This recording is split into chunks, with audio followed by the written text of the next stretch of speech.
I'm pregnant. Don't come back. What? Didn't you hear me? I'm pregnant with John's baby. That can't be. Hazel, it's your fault. You were busy taking care of your mom, leaving your husband all alone. You brought this on yourself. Mary said this with a triumphant look. But I didn't flinch. I took advantage of her "don't come back" remark. Really? I'd be happy to. My unexpected reaction left John and Mary stunned. Hazel, what are you talking about? Aren't you mad that I cheated? Well, I was shocked at first, but I'm not mad. Besides, I've got a new place now. A new place? What's that? Yes, I have somewhere else to go. I can leave John, whom I no longer trust, to Mary. That's what I whispered to myself. And, little did they know, a huge disaster was waiting for them. I'm Hazel, a 43-year-old housewife working in construction. I've had a childhood friend named Mary. We've been playing together since we were kids. But by middle school, we both became pretty wild and ended up like delinquent friends. This lasted until we graduated high school, but as adults, we lived completely different lives. I hated studying as a kid, but in my 20s, I worked hard to get qualifications while working. This paid off, and my career took off in my 30s.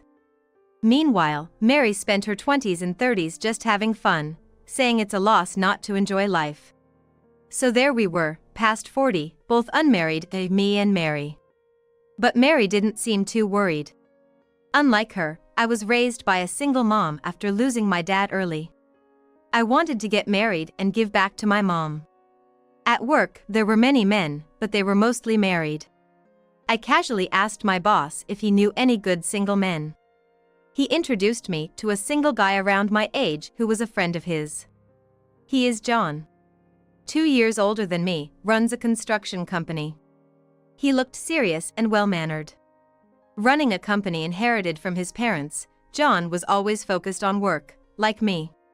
He, too, had been busy working and earning qualifications, which seemed to have kept him from being very interested in marriage until now. Having common interests, we hit it off and continued dating. After a year, we promised to marry each other. I told Mary about my engagement. Really? That's great, Hazel. Congratulations. Thanks. Sorry I'm getting married before you. Don't worry about it. Just be happy. Mary said, genuinely happy for me. Thanks a lot. You must come to the wedding. Yeah, I'm looking forward to it. After telling Mary, all that was left was to prepare for the wedding. Tomorrow, I'll be visiting John's childhood home for the first time.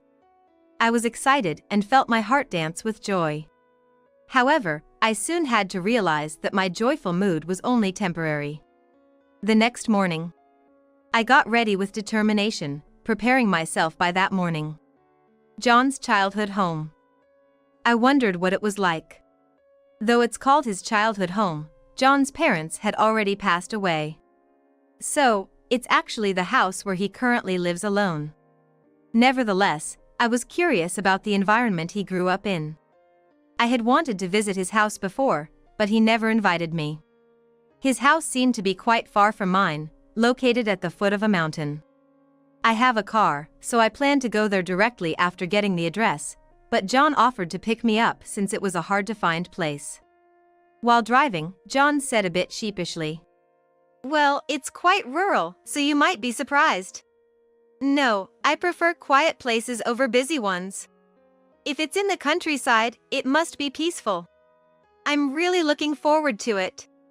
I said this to lighten the mood, but John just gave a hesitant hum and tilted his head, as if he didn't want me to get my hopes up too much. But for me, it was the place where the person I love lived. Just the thought of it filled me with excitement.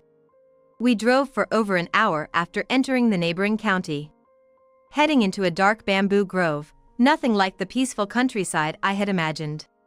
Finally, we stopped at a place that felt eerily like an abandoned site. "We're here.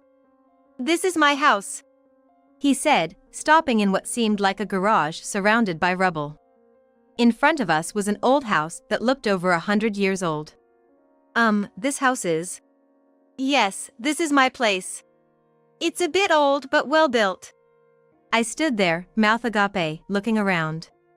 The large property with its small, wooden single-story building. I naively thought that we would move after getting married. However, John's next words took me by surprise. Come on in. This is going to be our home from now on, so don't be shy. What? We would live in this house forever once we got married? I asked John, feeling faint. We're going to live here? It seems like it's almost a 2-hour drive from my office. What? Hazel, you can quit your job after we're married. My earnings are more than enough for us to live on. I was shocked by John's unexpected words. We had talked about our jobs before, but he never mentioned wanting me to quit after marriage. But I told you I love my work. Why would you decide on your own that I should quit? I questioned, but John, looking puzzled, answered. Well, isn't it normal for a woman to stop working and take care of the home once she marries a man with a good income? My mother did the same, so I thought you'd understand without me having to say it. I stood there, wide-eyed and stunned. I was shocked to encounter a man with such old-fashioned beliefs in this day and age. This place was far from both my company and my family's home. I'm currently living with my mom at our family home, so moving so far away would be quite inconvenient. I wanted to discuss this, but at that moment, my mind went blank and I couldn't find the words to say. And then there's this house. Sure, it's an old house, so it's well built, but there are places where the walls are crumbling, and the floors creak as you walk. The bathroom and toilet are outdated, and there aren't many rooms, which would be inconvenient if we had kids. Can we really live in such a house forever? Seeing my worried expression, John tried to reassure me. It's okay. It might take some getting used to at first, but there's something great about traditional American houses. You'll start to feel comfortable in no time. I wanted to say that wasn't the issue, but I couldn't find the words. For the time being, I decided not to say anything and asked to be taken home before it got too late. You could stay over, it's far. John casually suggested, but I was not in the mood to stay. That night, I lay in bed early, thinking under the covers. That's right, even if we live in John's family home at first, we can always move later. I've been working for a long time and have some savings, and surely John has enough to build a new home. I plan to discuss this with him next time.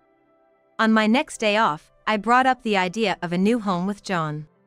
However, he didn't seem too keen on it. Why? It's a waste to move when we already have a house. To John, living in his own house was the only thing on his mind. Was I being unreasonable to care about convenience to my workplace and my family home? I felt a surge of irritation. Nevertheless, I didn't come to dislike John, and we went ahead with the wedding. Being the owner of a construction company, our wedding was grand. Of course, Mary attended too. Mary, flashy and looking young, stood out at the venue, attracting a lot of attention from the men. Even John, the groom, asked, "Is that beautiful woman Hazel's best friend?" Despite being the bride, I felt a tinge of jealousy towards Mary. The wedding went off without a hitch, and our married life began. John was comfortable living in his familiar home. I reluctantly quit my job and settled into home life, but I felt somewhat uneasy. So, I had made a plan. Then, one day, I received a phone call from the hospital where my mom goes. She had fallen ill suddenly and was admitted to the hospital. I rushed there and entered her room. "Mom, are you okay?" "Hazel, I'm sorry to worry you." Her complexion was not good. After talking to the doctor, it seemed her condition wasn't great, and she would need a long-term hospital stay. I went back home for a while to be with my mom. I packed my things and told John that I would be away for some time to take care of her. But John didn't seem too concerned about her. "Oh, is that so? Well, take your time." I frowned at John's nonchalant reaction. My mom's condition wasn't good, and I was there to take care of her, but John spoke as if I was just going back home for fun. Yet, when he saw my expression, he looked annoyed. What? Why the sour face? Did I say something wrong? No, it's nothing. Thinking about it, John grew up as a rich kid. So expecting him to be considerate was probably too much to ask for. So, without saying anything more, I quickly returned to the hospital. It's been almost 3 months since my mom was hospitalized. Her condition is still the same, and she needs my constant presence. What bothers me more is that John hasn't visited even once. Maybe he's still holding a grudge because I frowned at his words. If that's the case, it's pretty childish. My mom, lying in her hospital bed, looked at me with concern. Hazel, is John all right? You don't need to worry about me. Why don't you go home for a bit? It's okay, Mom.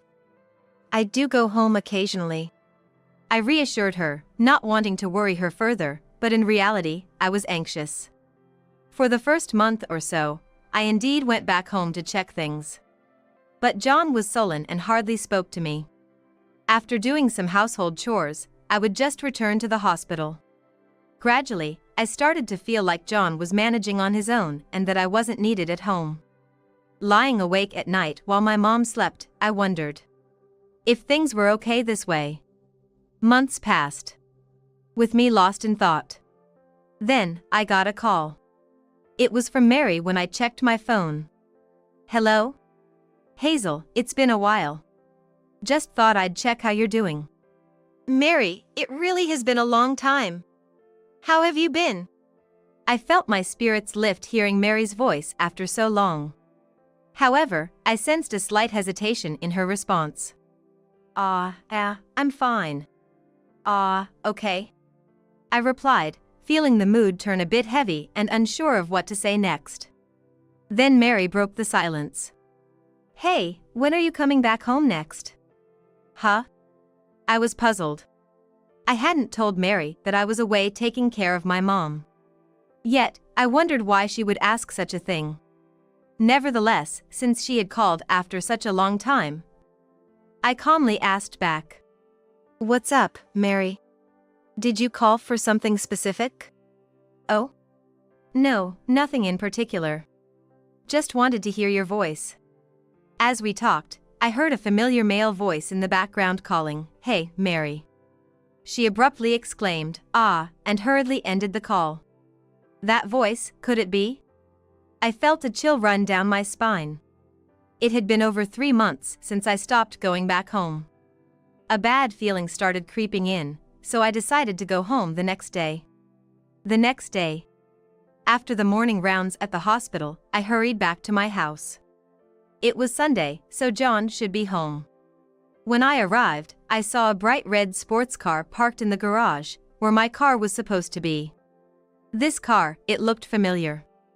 As I unlocked the front door and entered, I saw stylish high heels at the entrance. It seemed my hunch was right. John! Are you here?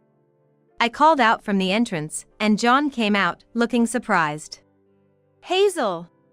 Why did you come back so suddenly? You should have called. Why? These shoes and the car in the garage. They're Mary's, aren't they? Well. Mary just happened to stop by. John tried to explain, clearly flustered. Then Mary, wearing a casual jumpsuit-style dress, came out from the back. Don't come out, John said to her, but Mary looked unfazed. Why not? We have to talk about it sooner or later. Mary seemed to have given up hiding it. She stood there boldly, not showing any signs of remorse. It was unusual for the usually fashionable Mary to wear such a simple, ankle-length dress. As I thought about how her dress resembled a maternity dress, Mary revealed a surprising fact. I'm pregnant. Don't bother coming back. What? Didn't you hear me? I'm pregnant with John's baby. That can't be. Mary stood defiantly as she said this, while John sighed and looked down. Maybe he wished I had heard this in a more calm state. It's your fault, Hazel. You left your husband alone while taking care of your mother. You brought this on yourself. Mary said triumphantly. But I didn't flinch. Seeing my calm demeanor, Mary pouted and said, "What's with the act? I heard you didn't like this house." "I'm fine with it, though. The old house has a large yard, no nosy neighbors, and most importantly, John is kind and wealthy." John, maybe feeling emboldened by being praised, suddenly changed his attitude. "I fell for Mary at first sight at the wedding. So, I thought I'd ask you to leave since you dislike this house, and I'd live with Mary." "Exactly, and John even looked up my contact from the guest list and called me. He said you weren't coming back and asked me to come over. I was hesitant at first, but how could I say no when he needed me so much?" "Ah, I see," I replied nonchalantly to Mary's boastful story. "Humph. You're just pretending to be strong. You must be upset. I'll say it again, I'm pregnant with John's baby. Don't come back here anymore." As Mary said this, I smiled and decided to take her up on her offer. "Really? I'd be happy to."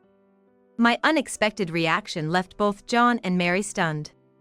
"Hazel, what are you saying? Aren't you mad that I cheated?" "Well, I was surprised at first, but I'm not really mad. Besides, I already have a new house." "A new house? What are you talking about?" John looked bewildered, so I explained further. "Actually, I've been looking for a new house ever since we got married. Sure, we could live in this house at first, but what about when we have kids? There are no schools around here." Mary's face showed a sudden realization. She probably hadn't thought about schools when she got pregnant. "Why didn't you discuss such an important matter with me?" "Because you said you didn't want to move from here." "So, I went to real estate agents and looked online by myself. But now, it's none of your concern." "What do you mean?" John asked, still clueless. He seemed not to grasp that after his affair and getting her pregnant, it was impossible for us to move together. I continued speaking calmly, despite my thoughts. "You cheated and even got her pregnant, so just stay in this house with Mary. You're well off, so you can send the kid to a distant private school and drive them every day." As I spoke, John nodded as if he understood. Mary, surprised by my calm demeanor, asked, "Hazel, you're unusually agreeable. How come you're accepting my relationship with John so easily?" "Well, I just can't trust John anymore. He never once visited my mom, who's been hospitalized for a long time. So, I decided to live with my mom in the new house. I've arranged for home nursing care through the hospital." "Are you really not mad about the affair? You won't get back at me later?" John asked, still only thinking about himself. He was the epitome of a sheltered person, raised in a pampered environment. "Don't worry. I'm not that sneaky," I replied with a slight smile. I knew that I didn't need to punish them, they would face their own disaster soon enough. Then John and I got divorced. After the divorce, I moved to our new house with my mom. The house was made barrier-free, so my mom could recuperate in peace. It was close to the hospital, so help was quickly available, which reassured me. John was living in the old house with Mary, starting their married life. Mary's belly grew, but there were no nearby hospitals. John had to drive her for over an hour for checkups. They could have had a happy marriage under normal circumstances. After a while, John called me. "Hey! Why do we have to leave the house?" I thought, so, the day has finally come. "Did your uncle come?" "Yeah, he did. Did you know and hide it from me?" John's uncle was his father's younger brother. "Oh? John, you should have known. The house is owned by your uncle." "Ah." Apparently, John had forgotten that and had been living there as if it was his own. I had learned during a visit to John's relatives before our marriage that his father, on his deathbed, entrusted the house to his brother, John's uncle. Apparently, even though John was the heir, he was considered too unreliable to inherit the property. In essence, John was living there with his uncle's consent. "I completely forgot about that. But yesterday, my uncle suddenly came and said, I had told your wife we're selling this land. Why didn't you tell me something so important?" Hearing that, I couldn't help but laugh inside, thinking, John's uncle is quite an actor. I had told the uncle everything that led to our divorce. He was furious and promised to give John a piece of his mind. I'm sorry. When I was about to tell you about the house being sold, you got Mary pregnant. I thought, maybe I should leave it to you guys to figure things out. But it's okay, isn't it? You're financially well off, so you can move anywhere, right? About that. John's voice suddenly became gloomy. I knew what he was about to say, but pretended not to and asked, what happened? I've been demoted from my position as president. My uncle said I was unreliable, and the employees wouldn't follow me. He told me to start over as an ordinary employee, so my salary will be cut in half. Oh, really? I said, but I already knew all of this from John's uncle. Mary is furious. She wanted to remodel the house into a spacious mansion. She hasn't spoken to me since last night when she heard we had to leave the house and my salary was reduced. What should I do? John sounded almost tearful. It was clear that Mary was with him for the money. Well, I can't help you with that anymore, so you'll have to figure it out yourself. What? Wait. John tried to hold me back, but I nonchalantly ended the call.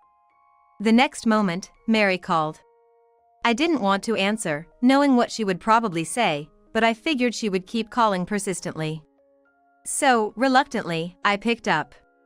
Mary's voice came out like a torrent. What's the meaning of this, Hazel? It's your fault. I thought I married a rich man. Her words were as expected. Well, that's not my concern anymore. John is a kind husband to you, isn't he? It's not like he's unemployed. I can't accept this. You knew, didn't you? That we had to leave the house. And you kept quiet. That's so unfair. What would have happened if I had told you earlier? You would have left John if you couldn't have your ideal life. That's not fair to the baby, is it? Mary had no reply to that. Whatever your situation, you're starting a family now. You need to pull yourself together. After telling her that, I quickly ended the call. I had no resentment left for losing John. I just realized I had no eye for men. John and Mary were forced to move and apparently went to live with Mary's parents. Her parents were angry at her for marrying John, but they welcomed them for the sake of their unborn grandchild. Years later, one day, John and Mary, along with their child, showed up at my place. I hadn't told them where I moved, but they had followed me from town and found out. I wondered why they went to such lengths. Hazel, are you there? We were nearby for our child's kindergarten admission results and thought to drop by. Mary said pretentiously as she barged in. Still flamboyant in makeup and fashion, even as a mother. I didn't want to meet her, but I didn't know what she would say if I was rude, so I humored her. As always, huh? So, how did it go? I asked, not really interested, but knowing she would say something anyway. Listen to this. Our child got into the top kindergarten in the area. So you came to brag? Well, congratulations. She had clearly come just to show off. That's right. This child is excellent, just like his father. Plus, he's got my good looks, so he made a great impression at the interview. Mary continued bragging on and on. Oh, that's nice for you. I replied sarcastically. Mary didn't seem to like my tone and glared at me. Really, I thought I was going to see hell because of someone, but now we're a happy family. Having a family and getting married is great, isn't it, John? Yeah, that's right. John finally spoke up, standing quietly behind her. Their son, who indeed resembled Mary, looked at me with a snooty expression. Seemingly inheriting not only her looks, but also her prideful character. So, the top kindergarten is... Ahaha. Hazel, being single, you wouldn't know about kindergartens, right? It's Wilson Kindergarten nearby. Mary said disdainfully, and I immediately retorted. Single? I'm already remarried. John and Mary looked shocked. You're lying. Isn't this house where you live with your mother? Yes, but I live here with my husband too. At that moment, my husband Thomas appeared. Are these guests? Please, come in. You are. They exclaimed in surprise upon seeing Thomas. Thomas recognized them and said, Ah, you must be the parents of Michael who came for the interview the other day. You were the interviewer? Yes, I apologize for not introducing myself earlier. I am Thomas Wilson, the principal of Wilson Kindergarten. You're Hazel's friends, I see. She's always been so helpful. John and Mary were stunned to learn Thomas was the principal of the kindergarten. Wait, you, the principal of the kindergarten, are Hazel's husband? Yes, that's right. I can't believe someone like you married the principal of a prestigious private kindergarten. Where did you meet someone like that? Mary sneered at me. But I had worked hard to change from my past, so I wasn't someone for Mary to look down upon anymore. We met through work. My company was contracted for the kindergarten's reconstruction project. Yes, I was impressed by how hard she worked, so I was the one who initiated our relationship. Thomas added sheepishly. Right, let me introduce you properly. This is my ex-husband, John, and his wife Mary, my former best friend who took him from me. Hey, don't introduce us like that.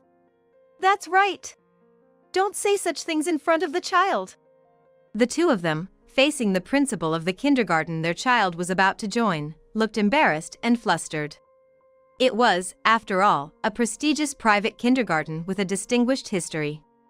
The revelation of their family's complicated circumstances must have been unsettling. Mary nervously asked Thomas. So, about the admission. Is it cancelled? In response to Mary's question, Thomas tilted his head slightly with a stern look but then returned to his usual expression and replied. Let's see how your child does in the kindergarten environment. So, he's admitted? John and Mary looked relieved. However, it seemed John and Mary still didn't understand how challenging life at the kindergarten could be. Their experience there turned into a disaster. The reason? It was a kindergarten that had strong parent connections. Any negative rumor spreads quickly. So, the gossip that Mary stole my ex-husband, the principal's wife's, quickly reached everyone's ears and spread like wildfire. Given that most parents in our kindergarten are keen on strict education, John and Mary were quickly isolated from the other parents. Such parental behavior also affects the children. Poor Michael, innocent in all this, became isolated from his friends and cried daily, saying he wanted to quit kindergarten. Eventually, they had to leave the kindergarten, and John's family disappeared from our lives. Later, Thomas heard from another kindergarten principal that John's family had to enroll Michael in a public kindergarten. But the same rumors spread there too, as many locals attended. John and Mary's situation in the local community worsened. Before I knew it, they had left Michael at home and gone somewhere far away. Recently, I've heard that Mary's parents attend kindergarten events and pickups. Being well liked by the neighbors, and ensuring Michael can attend kindergarten comfortably. Even Mary's once indulgent parents seem to have given up on her, choosing to raise Michael themselves. I was worried about Michael but felt relieved hearing this from Thomas. After a while, Mary's parents came to apologize for everything. I'm truly sorry for the late apology. We wanted to bring Mary along, but she absolutely refused to come. What? Mary is back at your house? I was surprised to hear Mary was back at her parents' house. I thought she and John were missing. According to her parents, unable to endure their impoverished life, John and Mary divorced, and only Mary returned home. However, she was not welcomed by Michael, who couldn't see her as a mother anymore. Time passed, and I gave birth to our long-awaited daughter. I made many mom friends at the local maternity hospital. Though I cut a tie with a childhood friend, I now spend enjoyable times with moms in similar situations. Thomas, taking paternity leave, is an excellent father. I feel incredibly happy now, maybe the happiest I've ever been. I plan to enjoy parenting, surrounded by a loving family and good friends.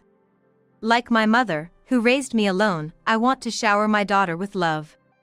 Even if there was a time when I, like myself, took a wrong turn, I will trust my daughter, believe in my family and the people around me, and most importantly, have faith in myself. As a mother, I vow to live strongly and lovingly from now on.